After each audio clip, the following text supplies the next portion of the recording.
Video pengemudi ojek online yang dipukul pengendara mobil di Cibinong, Kabupaten Bogor, viral di media sosial. Keributan itu dipicu perselisihan di jalan. Seorang pengemudi ojek online menjadi korban pemukulan oleh oknum pengendara mobil yang emosional, tulis akun Instagram Info Kabupaten Bogor dikutip kompas.com, Sabtu, 13 September 2025. Kapolsek Cibinong, AKP Joni Handoko menjelaskan peristiwa itu berawal dari adu jalan di sekitar Simpang Pengadilan Agama Cibinong. Di Simpang Pengadilan Agama itu dari situ awalnya.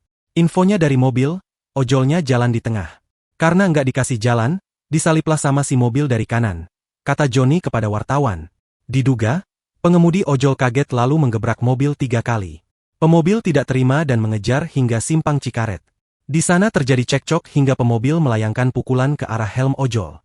Iya, infonya seperti itu, kalau menurut yang punya mobil gebrak-gebrak. Kalau menurut yang motor cuma ngetok-ngetok aja gitu, ujarnya. Kedua pihak akhirnya dipertemukan di Polsek Cibinong pada Jumat, 12 September 2025.